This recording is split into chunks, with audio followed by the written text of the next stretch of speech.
Gente, tudo bem? O meu grupo vai falar sobre preconceito.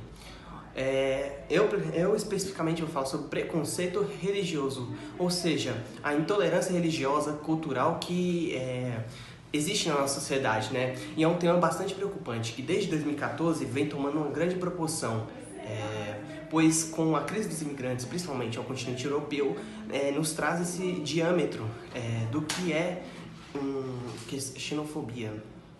E no Brasil não é diferente. Apesar de sermos um país laico, temos uma certa maioria de cristãos. E os cristãos mais radicais, sendo protestantes e católicos, têm uma certa disputa. Mas o que mais sofre com isso não são as religiões cristãs, mas sim as religiões de raiz afro. Pois, por terem costumes diferentes da religião do cristianismo, eles sofrem uma série de preconceitos, né? São elas Ubanda, Candomblé, Babaçu, Batuque, Xamba. E mesmo elas tendo um significado, influência do cristianismo, elas continuam sofrendo esse preconceito. Porém, devemos concordar que no Brasil esse preconceito não começa de hoje. Começa desde o período colonial, quando os portugueses vieram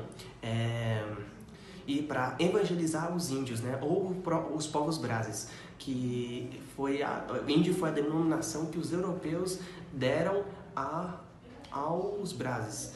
E dessa maneira, eles não respeitaram sua cultura, não respeitaram seus costumes e só impuseram algo por dizer ser superior a eles.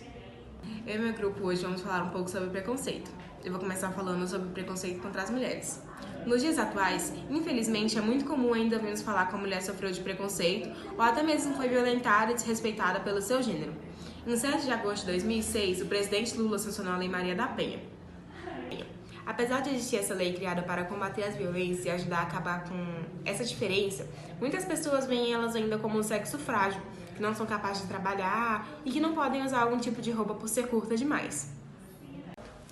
Ainda é muito comum a gente escutar alguém falando que só quem lava a louça é mulher, ou até mesmo no trabalho doméstico só quem faz são as mulheres. Isso acabou virando um hábito. Mesmo que tentamos ensinar as crianças desde pequenas que não existe preconceito, sempre haverá essa barreira. Devemos tentar quebrar todos os dias.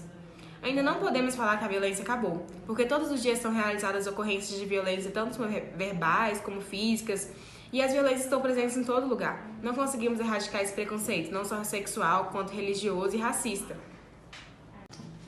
Olá, meu grupo vai falar sobre o preconceito. Eu fiquei com preconceito racial. O preconceito racial é toda e qualquer forma de expressão que discrimina uma etnia ou cultura por considerá-la inferior ou menos capaz. A expressão preconceito racial surgiu com racismo ou com preconceito de raça, o qual já existe na humanidade há muitos anos, não só no Brasil, mas em todo o mundo. Apesar de que a maioria das pessoas só considerar a etnia negra como assunto de preconceito e racismo, atualmente esse problema moral e social também pode ser sentido por outras etnias. Não é novidade que pessoas brancas praticam alguma atividade ou que têm algum hábito originando da cultura negra. Com isso, são hostilizadas ou julgadas como incorretas por estarem fazendo coisas que, segundo os racistas, não são para os brancos. Também é considerado preconceito racial o ato de atribuir determinados gostos ou capacidades ao indivíduo, com a justificativa única que tal atividade não é característica da etnia a qual esse indivíduo pertence. É chamado de preconceito não intencional, onde, embora possa não haver intenção de discriminar, a propagação de uma ideia de padrão racial. Onde também existe o contexto de apropriação cultural, que é quando ocorrem elementos típicos de determinada cultura e que são adotados por outras pessoas que não fazem parte dessa cultura, que são por culturas diferentes.